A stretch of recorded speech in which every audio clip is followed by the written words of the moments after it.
On va commencer notre culte, le culte d'adoration. Adorer celui qui nous a aimés le premier, Jésus-Christ. C'est une façon de lui redonner le retour de son amour envers nous. L'aimer lui, par l'obéissance, c'est-à-dire l'adorer. Parce qu'il nous a donné cette vie-là, c'est pour l'adorer. Bien-aimés, on va se lever dans un premier temps et dire une seule chose. Je suis là pour louer et adorer Jésus-Christ. Et que rien ne puisse retenir notre louange. Parce qu'on a pris la décision, la résolution que nous venons adorer Jésus. Que tout esprit de timidité, d'incrédulité, nous brisons cela au nom de Jésus-Christ, afin que le peuple de Dieu soit libre, libre pour s'approcher de son Dieu, à travers ce voile déchiré, à travers ce sang glorieux qui a coulé, pour dire, Seigneur, tu es 3 fois saint. Peu importe ce que tu vis, ce que tu traverses, la seule chose maintenant, c'est de lever le nom de Jésus-Christ. Alléluia.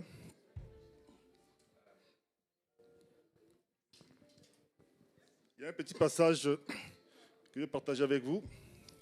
C'est dans Philippiens 2, à partir du verset 5. C'est l'apôtre Paul qui dit « Ayez en vous les sentiments qui étaient en Jésus-Christ, lesquels existant en forme de Dieu, n'a point regardé comme une proie à arracher d'être égal avec Dieu, mais s'est dépouillé lui-même, en prenant une forme de serviteur, en devenant semblable aux hommes, et après s'être trouvé dans la situation d'un homme, il s'est humilié lui-même, se rendant obéissant jusqu'à la mort, même jusqu'à la mort de la croix. C'est pourquoi aussi Dieu l'a souverainement élevé et lui a donné le nom qui est au-dessus de tout nom, afin qu'au nom de Jésus, tous genoux fléchissent dans les cieux, sur la terre et sous la terre, et que toute langue confesse que Jésus-Christ est Seigneur à la gloire de Dieu. C'est au nom de Jésus-Christ que nous sommes rassemblés. Ce nom est grand, ce nom est tout puissant. Ce nom, tout genou fléchit en son nom. Réalisons que nous sommes là rassemblés parce que Jésus-Christ est au milieu de nous par son Esprit Saint. Et nous prenons autorité maintenant. Et nous faisons reculer les ténèbres de ce lieu au nom de Jésus-Christ. Nous prenons autorité maintenant et nous disons à l'ennemi, si tu es venu, tu dois te convertir simplement parce qu'il est Seigneur des Seigneurs, il est Roi des Rois. Que tout genou fléchisse, quel que soit ton nom, quelle que soit ton appellation, tu fléchis genou en cet instant parce que Jésus-Christ est Roi. Amen. Remettons ces temps entre les mains du Seigneur. Seigneur de gloire, Dieu Tout-Puissant, c'est de le nom de Jésus-Christ que nous sommes là rassemblés. Seigneur, merci parce que tu nous fais grâce d'être là et d'être là, Seigneur, pour te louer et t'adorer. Nous voici, Seigneur, ton église devant toi. Et nous savons une seule chose, que Seigneur, tu nous as aimés au point de donner ta propre vie. Et cette vie-là, Seigneur, tu nous l'as donnée pour que nous te donnons gloire. Gloire de l'adoration. C'est toi qui règnes dans les cieux, toi qui règnes sur le trône. Nous te disons à toi seul la louange, à toi seul l'adoration, à toi seul tous nos hommages. Et Seigneur, à l'agneau immolé, ton fils d'amour, à lui seul la force, la richesse et la puissance, lui qui a fait couler son sang pour l'église, que cette église soit trouvée belle et répréhensible devant toi maintenant, et que toute plan diabolique satanique soit brisé, et que maintenant la victoire du Christ va se manifester dans la louange, dans la prédication, au nom de Jésus-Christ. Alléluia. Alléluia. On arrive au temps de la parole de Dieu. J'appelle mon frère Beethoven de s'approcher. Et l'église va se tenir debout pour prier, pour le bénir, pour que Dieu vraiment l'utilise puissamment pour sa parole, puissamment pour vraiment conduire son peuple.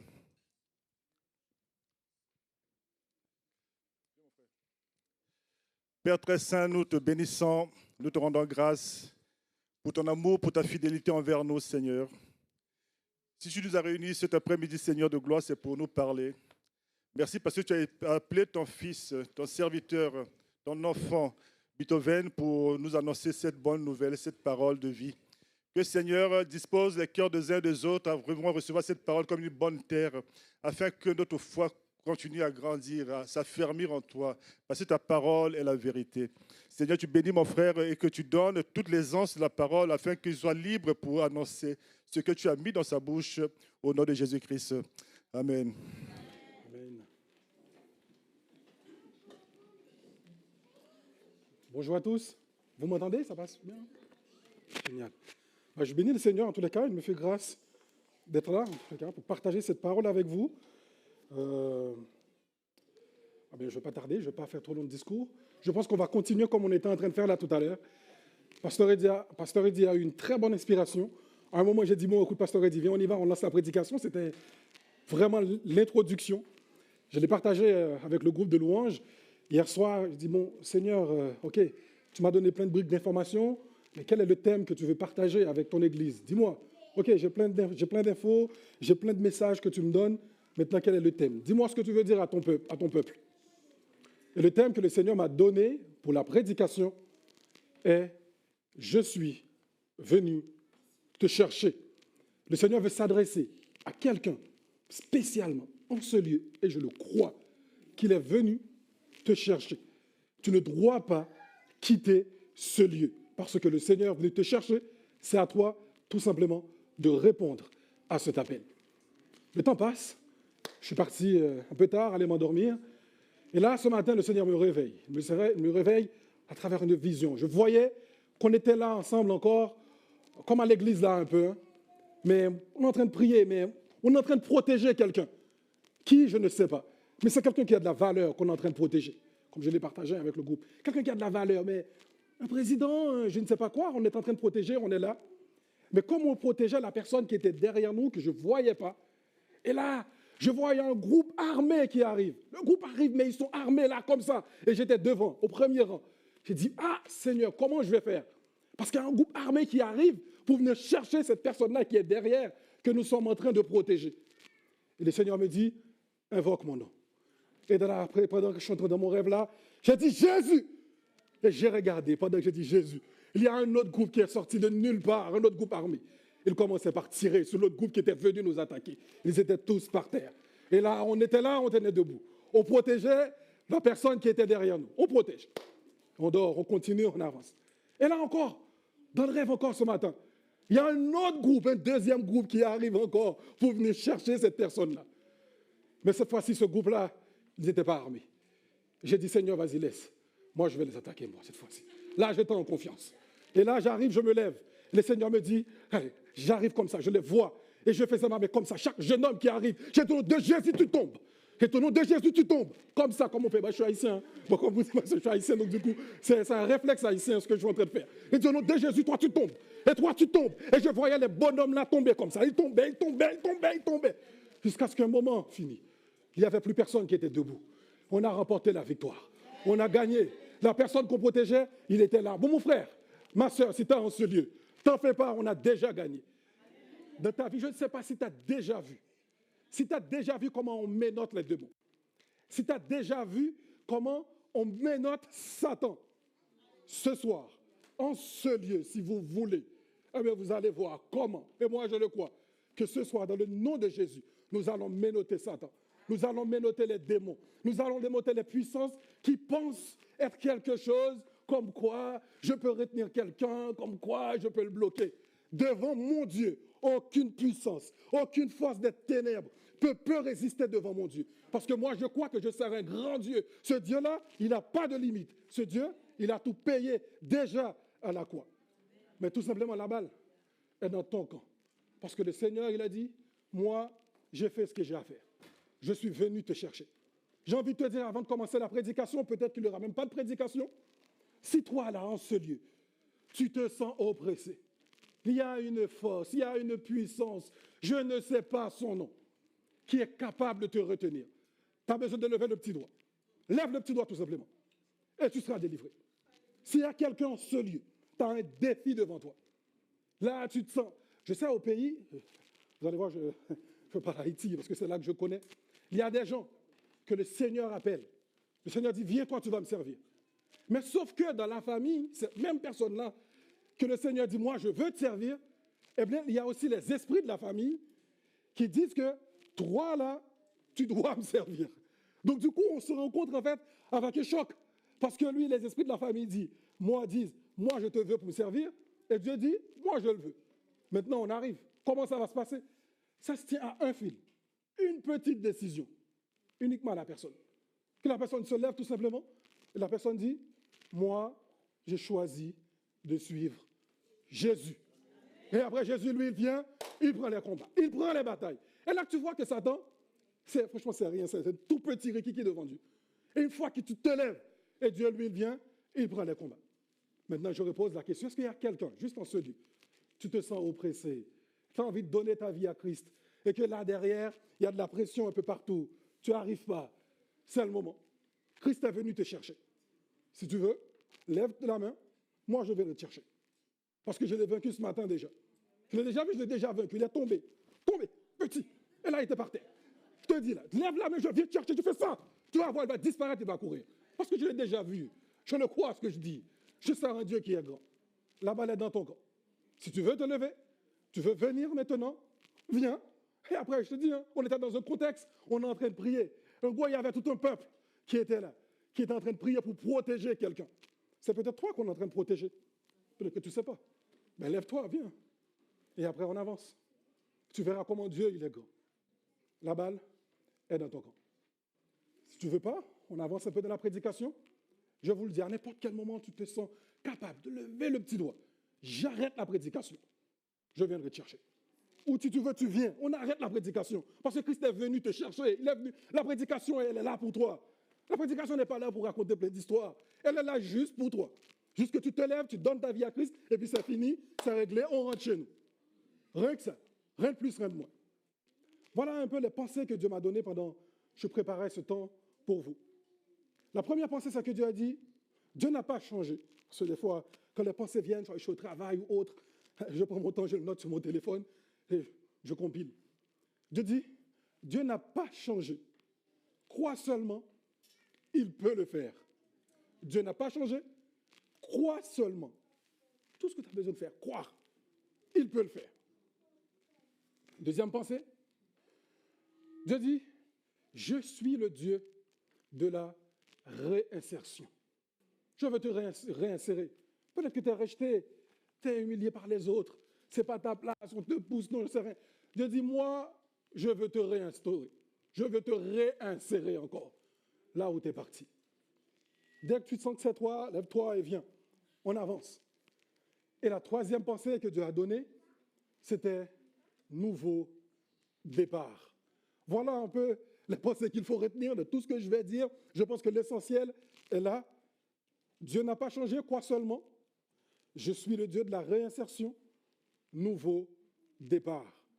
Et le titre de la prédication, je suis venu te chercher, toi personnellement.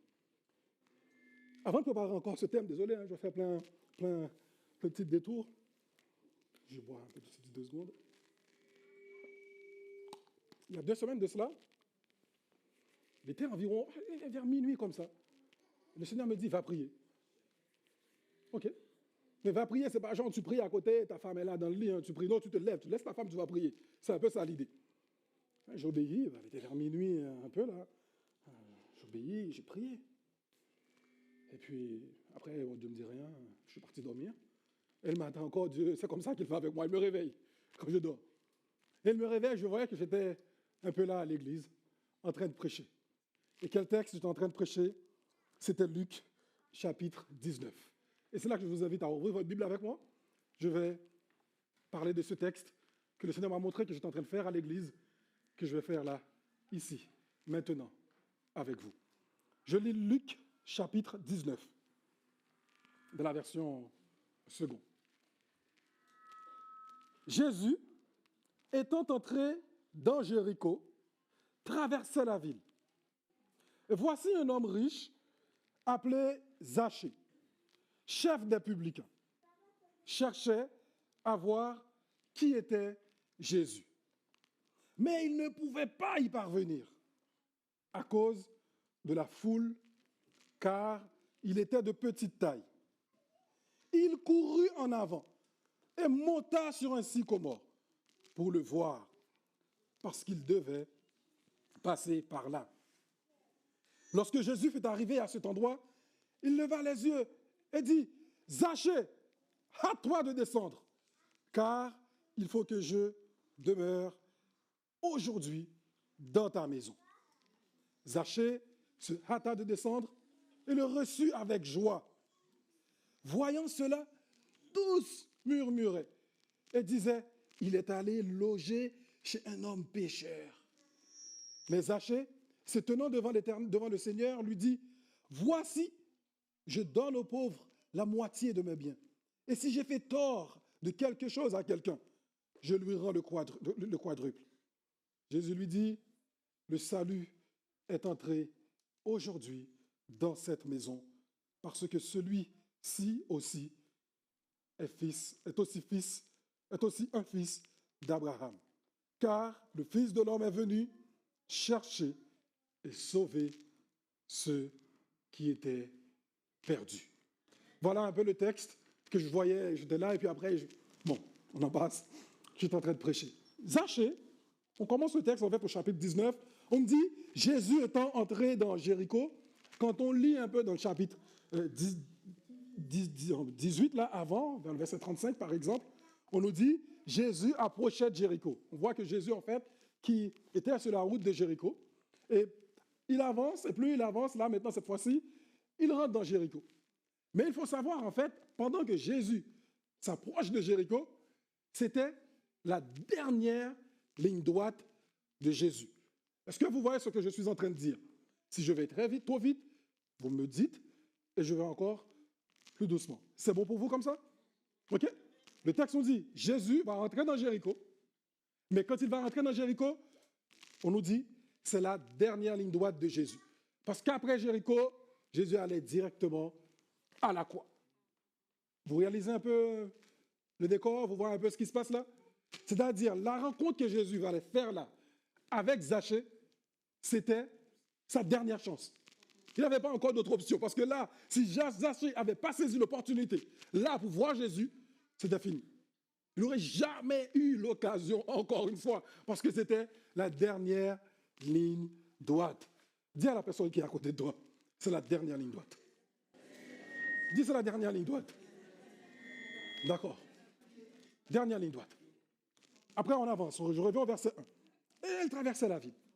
Et là, on commence par introduire ce personnage qui s'appelle Zachée. Et voici un homme, on me dit, c'était un homme riche qui s'appelait Zachée. C'était un chef des publicains.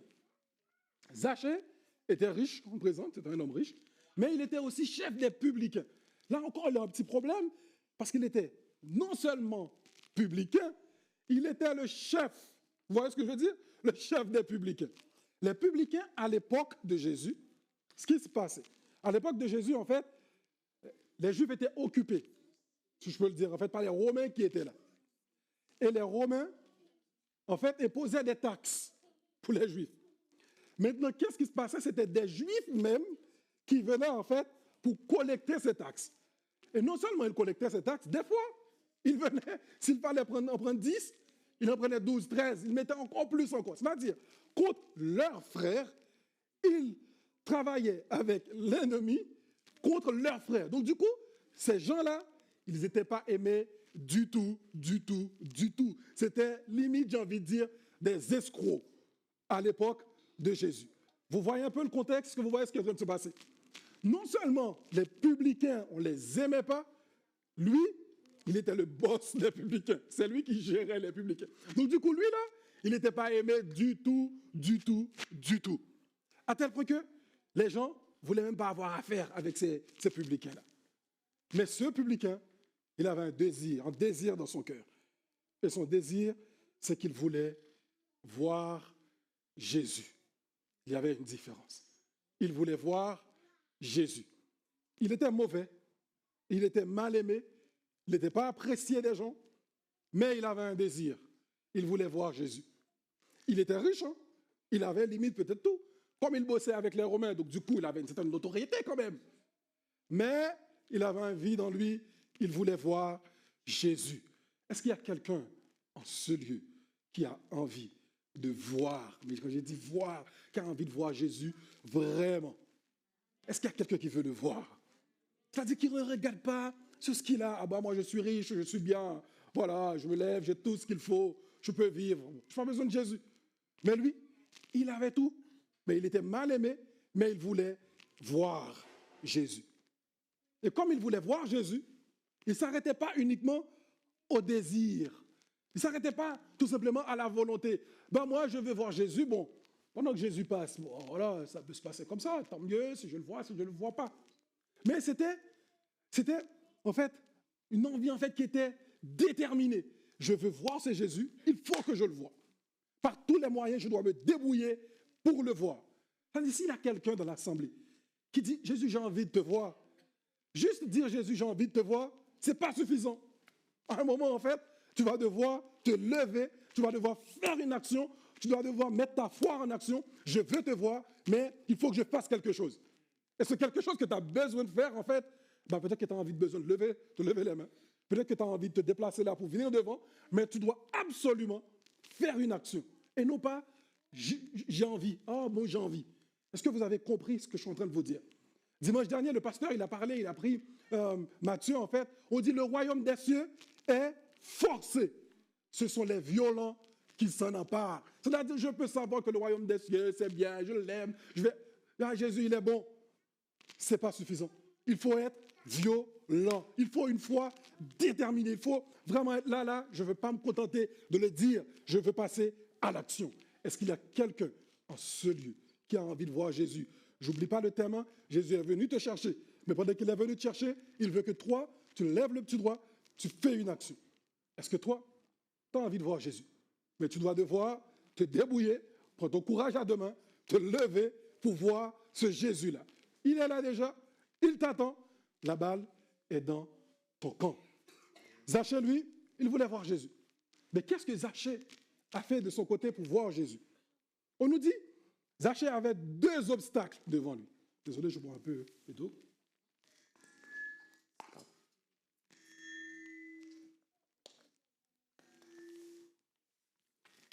Zachée avait deux obstacles. Premièrement, il y avait la foule. Deuxièmement, il était petit. Donc, problème pour lui. Le texte ne nous dit pas quelle était la motivation de Zachée. Pourquoi Zachée voulait absolument voir Jésus? Le texte ne le dit pas. Après, on peut faire plein de suppositions. Mais je ne vais pas rentrer dans des suppositions. Je vais rester centré sur le texte. Mais Zachée avait deux obstacles. La foule et Zachée étaient de petite taille. Ah, la foule. Hier soir, j'ai dit à Dieu, mais il faut que tu m'expliques, hein, c'est quoi le problème avec la foule là? Parce que même cette foule qui est là, avant d'entrer à Jéricho, il y avait un aveugle qui était là. Bon, on va voir peut-être tout à l'heure, on va voir. Il y avait l'aveugle qui était là, qui était mendiant, mais il y avait la foule encore, qui était là comme un obstacle. Mais Zachée était là, il était bloqué parce qu'il y avait une foule. Et il était de petite taille. La foule empêchait Zachée. Eh bien, qu'est-ce que Zachée, lui, va faire par rapport à ces deux problèmes? Il n'est pas resté les bras croisés. Bon, Seigneur, tu vois bien, je veux bien te voir, mais bon, je ne peux pas, parce qu'il y a la foule, ce n'est pas de ma faute. Non, il n'a pas fait ça. Il a dit, il faut que je trouve une solution pour voir Jésus. Eh bien, il a anticipé. Ah, Jésus, il va passer par là, il va prendre ce chemin-là. Eh bien, qu'est-ce qu'il a fait? Il est parti monter sur un arbre. Donc, du coup, j'étais petit, mais je ne reste pas, en fait, je vais résoudre le problème de petit. Le problème de petit, c'est que je vais me mettre sur un arbre. Et comme je serai en fait sur un arbre, quand ils vont passer, il n'y aura pas de problème. Je vais pouvoir le voir comme ça en bas. Zachée a fait une action. Il n'est pas resté les bras croisés à attendre que ça tombe du ciel. Non, ça ne va pas tomber du ciel. Il faut te lever pour aller le chercher. Ça ne tombera pas du ciel. Zachée est parti. Il courut en avant.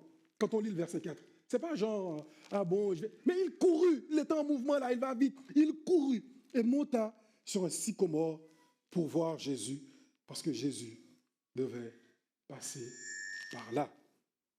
Le verset 5 nous dit, ça j'aime bien, lorsque Jésus fut arrivé à cet endroit, regarde bien, Zachée avait la volonté, le désir de voir Jésus, il est monté sur un arbre, il a fait sa part. Moi, je veux te voir.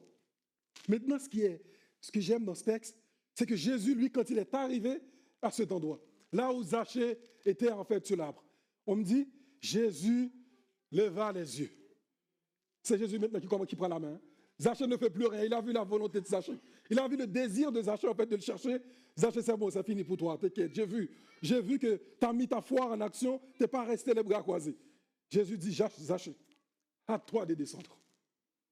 À toi de descendre, car il faut que je demeure aujourd'hui dans ta maison. C'est-à-dire, Jésus, lui, tout ce qu'il désirait le plus, C'était d'aller, c'est Zaché. Dans son programme, là, même si j'allais tout droit, mais il voulait rester, il voulait faire une pause. C'est Zaché avant d'y arriver. Mais il a vu Zaché. Il dit, Zaché, fais vite. Je vais passer chez toi. Je vais manger avec toi. Fais vite, Zaché. Je crois que Jésus veut rentrer chez toi. Il veut rentrer dans ta vie. Il veut changer ta vie.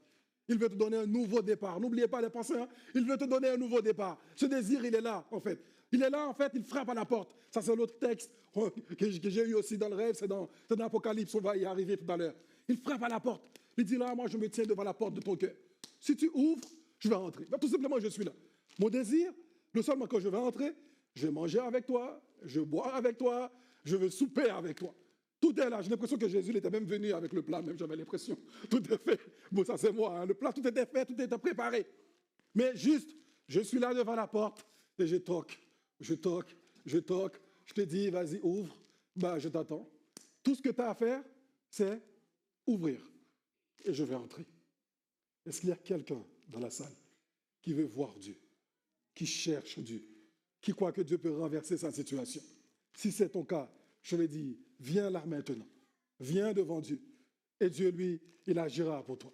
Parce que Dieu dit, il vient te chercher, toi et toi seul. Quand Zaché a entendu cela, Zaché n'est pas resté pour dire, OK, bon Jésus, ma maison, elle n'est pas propre, j'ai rien préparé. Zaché est parti directement, verset 6. Zaché s'est pressé de descendre. Et il a reçu Jésus comment? Avec joie. Il était tout content de dire, oh, celui que je cherchais, que je voulais voir, il est là, je veux le recevoir avec joie. Voulez-vous recevoir ce grand Dieu, le Dieu vivant, avec joie de ta vie, maintenant? C'est son désir, c'est son souhait. Il n'attend que toi. Et après, on voit un autre décor. On a vu, il y avait la foule. Si vous réalisez, dans la foule, les gens qui étaient dans la foule, c'est les gens qui suivaient Jésus quand même. Ils étaient là. Et je pense que dans la foule, probablement les disciples aussi étaient là. Même si je n'ai pas le comportement des disciples ici, mais ils étaient là. Les gens étaient là dans la foule. Et qu'est-ce qu'ils disaient quand Jésus va entrer chez Zaché? Ils étaient là, mais le texte me dit tous. Voyons cela, dans ma version, ça dit tous. J'avais dit même probablement. Les disciples aussi, les apôtres, ceux qui vont devenir les apôtres, ils murmuraient. Et ils disaient, Jésus est allé chez un pécheur. Est-ce que vous réalisez ce qui est en train de se passer? Et là, hier soir, j'ai dit, mais Seigneur, aide-moi à voir un peu cela. Des gens qui, théoriquement, sur le papier, suivaient Jésus. C'est-à-dire des gens qui étaient avec Jésus, qui connaissaient Jésus, qui savaient qui était Jésus, qui sont convaincus de Jésus et qui marchaient avec Jésus. Mais comme Jésus est parti manger chez Zaché, ils n'étaient pas contents. Ils se mettaient à critiquer Jésus. Vous savez? Eh bien, la foule, là, je vais vous dire quelque chose. Vous savez, c'est moi. Hein? C'est nous les chrétiens. C'est nous les chrétiens à l'église, en fait. Ce n'est rien d'autre. Nous, on connaît le Seigneur. Comme on connaît le Seigneur, donc du coup, on prend le Seigneur là. Il est trop bon, le Seigneur, pour faire ci. Le Seigneur, il est trop bon pour faire ça. L'autre là, qui est là, je l'ai vu, on n'a pas besoin de Dieu, je ne peux rien faire.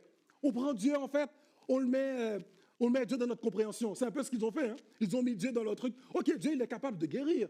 Ça, ils ont vu, Dieu est capable de guérir. Ils étaient là. Dieu est capable de multiplier les poissons pour donner à manger. Ça, c'est le Dieu. Mais le Dieu là que je suis en train de suivre, dans leur conception, ce Dieu-là n'était pas capable, ne devait pas être capable d'aller manger ce pécheur. Est-ce que vous saisissez ce que je suis en train de vous dire?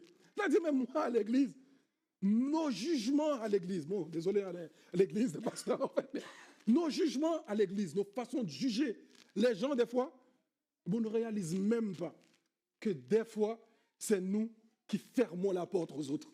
Quand les gens viennent venir à Christ, mais c'est nous, c'est moi, avec mon raisonnement, Beethoven, non, c'est pas comme ça. Dieu, il est 1 + 1 = 2, mais non. Dieu, il est comme il est grand. Il est plus grand que moi, il est souverain. Il fait ce qu'il veut, quand il veut, comme il veut. Vous voyez ce que je veux dire? Regardons un peu plus haut. Montons un peu. On va voir un autre exemple encore avec cette histoire de foule. On va dans Luc 18, un peu plus haut, versets 35 à 41. Toujours sur la route de Jéricho. Jésus va rencontrer un mendiant. Comme Jésus s'approchait de Jéricho. Toujours dans la même histoire, c'est dans la suite. Hein. Un homme, un aveugle, qui était assis au bord de la route, mais qui était aveugle et mendiant. Regarde ce qui se passe. Le mendiant, il a entendu. Écoutez, il a entendu. Il a entendu que Jésus de Nazareth allait passer.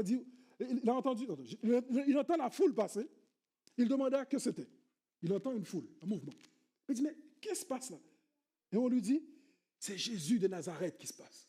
Il y a Jésus de Nazareth qui est là. Ah, il y a Jésus. Eh bien, s'il y a Jésus, moi je suis aveugle, je vais chercher ce Dieu-là. Ce Dieu qui peut me sortir de ma situation. Et il fait, et qu'est-ce qu'il fait lui? Verset 38. Dès qu'on lui a dit, regarde bien, il y a Jésus qui passe, l'aveugle se mettait à crier. Il cria, Jésus, fils de David, aie pitié de moi. Il y a des situations compliquées, il est aveugle, il est mendiant. Depuis tout le temps, on lui dit, Jésus est là. Il est en train de dire, Seigneur, dis quelque chose pour moi, fais quelque chose. J'en peux plus. Et là, le verset 39 me dit, ceux qui marchaient devant Jésus le reprenaient pour le faire taire. La foule, hein. Le pauvre, il est là. Mec, il cherche la guérison. Ils sont en train de suivre Dieu. Et vous dites, mais quand même, hey, mec, tu suis Dieu, tu as déjà vu ce qu'il a fait. C'est un Dieu c'est un Dieu compatissant quand même. Le mec, il est aveugle. Dieu peut faire quelque chose pour l'aveugle. Mais dans leur conception, non, Dieu ne devait pas regarder cette personne aveugle. Et qu'est-ce qu'ils ont essayé de faire? Tais-toi. Silence. Viens pas déranger Dieu. Ça, c'est moi. C'est nous à l'Église. Que Dieu nous donne de changer. Que Dieu nous donne, en fait, voilà, de voir autrement. Moi, le premier, hein, je ne suis pas en train de jeter la pierre. Hein. Que Dieu nous donne de changer. Que Dieu nous donne de contempler le grand Dieu qui est venu pour tout le monde. Qui est venu pour toi, tu as grandi dans une famille chrétienne, bon, c'est bien, tu n'as pas connu des choses un peu bizarres dans ta vie. Merci Seigneur pour toi. Mais l'autre aussi qui a eu un passé aussi difficile, qui n'a pas eu les mêmes chances que toi, pourquoi lui fermer la porte? Pourquoi barrer la route? Parce qu'il est habillé d'une autre manière, il n'a pas le même style que toi, il ne parle pas de la même manière que toi. Donc du coup, non, je vais te façonner. Non, pourquoi? Tu es venu aussi pour lui. Ne lui barrez pas la route. Que Dieu nous aide à ouvrir la route. Là. Le Seigneur, il est venu pour tout le monde. C'est ce qu'il va dire pour Zachée. Il a dit le fils de l'homme. Il est venu. Lui, on a dit quoi? Il a dit au moins, lui aussi, c'est un fils d'Abraham. Je crois que le Seigneur dit, lui aussi, le pauvre, la prostituée, là, que tu vois. Je crois dans un des dons spirituels, on a parlé de prostitution, on a parlé d'autres choses. Mais lui aussi, le pauvre, là, le voleur, là, que tu vois, le violeur que tu vois, le pédophile là que tu vois, pour nous, c'est pas normal. Ce mec, sa place est en prison. Il ne doit pas être là, lui. Pourquoi? Il mérite la prison, lui. C'est nous, c'est notre logique, c'est notre raisonnement. Mais non, Dieu aussi, il a été à la croix pour cette personne-là. Dieu a été à la croix. Son sang a coulé pour le voleur. Son sang a coulé pour le pédophile. Son sang a coulé pour les drogués. Son sang a coulé pour tout le monde. Ouvrons la porte à tout le monde. Que Dieu nous donne un cœur ouvert comme lui, un cœur grand comme lui, pour aller chercher les perdus. Il a dit, moi je suis venu quand Zachée, quand on le critiquait, Zachée, on a vu le chamboulement de la vie de Zachée, et il a dit, quand il répond, il dit, Zachée, le salut est entré chez toi, parce que celui-ci est aussi un fils d'Abraham. Mon frère, tu es aussi un fils de Dieu. Dieu a été à la croix pour toi. Que ça a été à la croix pour toi, il a payé le prix déjà. Tu as besoin de faire un petit effort. Tu lèves le petit doigt, et tu dis, Seigneur, moi je veux répondre à cet appel. Je crois que tu as été à la croix pour moi. Tu as donné ta vie pour moi à la croix. Me voici, Seigneur. Change-moi. Transforme-moi. C'est tout simplement ce que le Seigneur, il attend. Et tu verras comment le Seigneur, il agira. Tu verras tout ce qu'il peut faire. L'heure avance. Dimanche dernier, le pasteur avait déjà parlé du texte. Du coup, je ne vais pas reprendre, mais je vais l'aborder rapidement parce que je te vois le pasteur. Il dit, pasteur, on fait la même prédication. Parce que j'étais derrière, j'entends le pasteur faire la prédication que Dieu commençait à me dicter.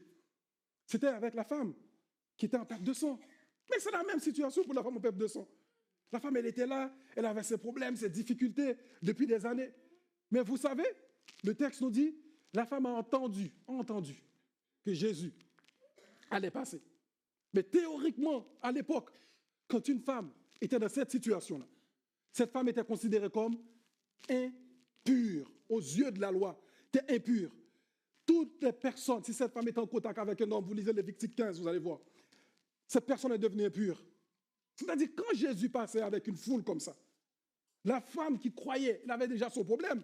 Ça fait 12 ans qu'elle attend une guérison. Mais ça fait 12 ans aussi qu'elle dépensait tout son argent, elle ne trouvait pas de solution. Mais on nous dit, ma solution, elle est là. Tu crois, elle reste les bras croisés, ah, ma solution est là, mais il y a la foule, je vais les rendre impurs si j'arrive. Non, non, non, non, non, non, non.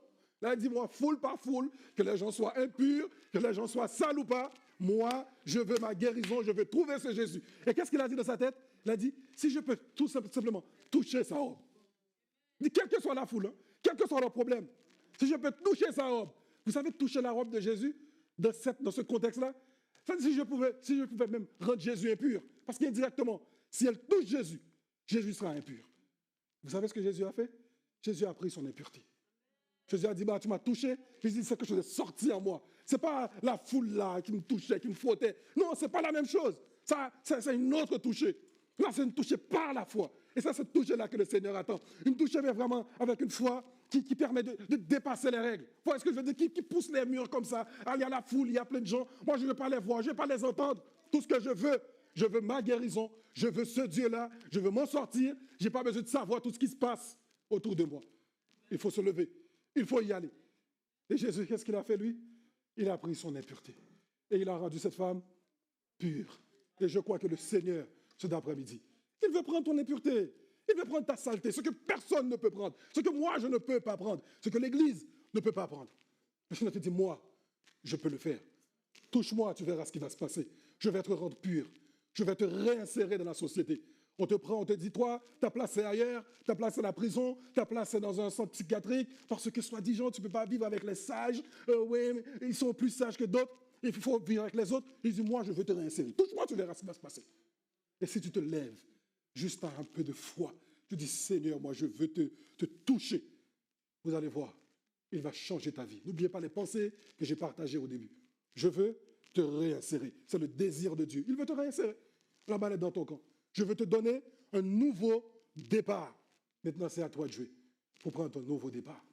Et je termine comme je l'ai vu aussi dans cette vision avec Apocalypse chapitre 3. Ce que l'ange dit à l'église de Laodicée, encore un autre texte que pasteur Patrice avait partagé dimanche dernier avec vous. Voilà ce que dit l'ange à l'église de Laodicée.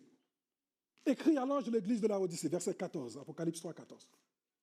Voici ce que dit l'Amen, le témoin fidèle et véritable, le commencement de la création de Dieu. Je connais tes œuvres. Je sais que tu n'es ni froid ni bouillant. Puisses-tu être froid ou bouillant? Ainsi, parce que tu es tiède, parce que tu n'es ni froid ni bouillant, je te vomirai de ma bouche. Parce que tu dis, je suis riche, je me suis enrichi, je n'ai besoin de rien. Et parce que tu ne sais pas que tu es malheureux, misérable, pauvre, aveugle, nu, je te conseille d'acheter de moi de l'or éprouvé par le feu, afin que tu deviennes riche et des vêtements blancs, afin que tu sois vêtu et que ta honte et ta nudité ne paraissent pas. Et un collier pour oindre tes yeux, afin que tu vois. Je m'arrête là. On voit un peu, quand on prend ces deux textes, c'est encore hier en le lisant, j'ai dit, mais je regarde Zachée. Zachée était riche, mais Zachée avait un besoin dans son cœur. Il voulait voir Jésus. Il ne se contentait pas de sa richesse. Il voulait voir Jésus. Et mais là, il écrit. À qui il écrit? À une église. Hein. À une église. Il ne s'adresse pas à des païens. Il s'adresse à une église. Et l'église dit, je suis riche, je me suis enrichi, j'ai besoin de rien. Quel contraste. Quel contraste. Quelle grande différence qui est en train de se passer. Et Jésus a toujours un plan.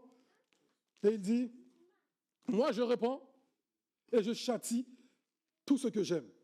Et il dit, aie donc du zèle et répands-toi. Ce mot, repentance, a été donné dans un des dons spirituels, tout à l'heure, pendant le culte, si vous vous rappelez bien. Elle dit, aie donc du zèle et répands-toi. Ce que le Seigneur, il attend de moi, de nous, c'est de la repentance. Qu'on soit conscient que là, c'est pas bon, je veux me repentir, je veux changer de mentalité, je veux me donner à lui. Et la porte que le Seigneur a ouverte un peu, et il dit, voici, je me tiens à la porte et je frappe. Si quelqu'un entend ma voix et ouvre la porte, j'entrerai chez lui. Je soupirai avec lui et lui avec moi. C'est ce que le Seigneur veut faire là, cet après-midi. Il se tient devant la porte et il toque. Et il te dit, si tu veux, si tu ouvres la porte, moi tout est déjà prêt. Je vais manger avec toi, je vais boire avec toi. Je vais changer ta vie. Je vais te réinsérer. Je vais te donner un nouveau départ. Maintenant, la balle est dans ton camp. J'invite l'équipe de louange, pendant que l'équipe de louange va venir. Vous allez prendre un peu de temps, vous allez réfléchir à tout ça. Parce que le Seigneur, il est venu te chercher. Maintenant que la balle est dans ton camp. Nous allons prendre un chant. J'attends l'équipe de louange. Et je vous invite à méditer et dire quelle est ta décision, qu'est-ce que tu veux faire. Plus exactement, par rapport à ces paroles que vous venez d'entendre. Je suis venu te chercher. Maintenant, c'est à toi de répondre. Pendant que la louange va chanter, je vous invite, si vous voulez répondre à cet appel, de venir devant, pour voir s'il y a une puissance qui peut te retenir, pour voir s'il y a une force qui peut te retenir, pour voir comment l'ennemi, comment les démons vont tomber face à la puissance de notre Dieu. La balle est juste dans ton camp, n'aie pas peur, lève-toi et viens. La victoire, elle est déjà assurée. Nous avons déjà la victoire. On arrive à la fin de notre culte. Bénis le Seigneur pour ce beau message que Dieu nous a mis dans nos cœurs, que rien ne soit volé, mais qu'il puisse être gardé dans nos cœurs pour que nous grandissions de la connaissance de la vérité. Alléluia. Je propose qu'on se tienne debout pour prier, pour remettre notre retour entre les mains du Seigneur. Éternel Dieu, 3 fois saint, nous bénissons ton saint nom. Nous te remercions pour ta sainte présence qui nous a accompagnés. Et que Père éternel, nous remettons encore notre retour entre tes saintes mains, notre semaine entre tes saintes mains. Seigneur, continue à parler aux uns aux autres, afin que nous soyons édifiés de connaître qui nous servons, un Dieu véritable, un Dieu tout-puissant. Seigneur, tu gardes le retour de tout un chacun au nom de Jésus-Christ. Amen.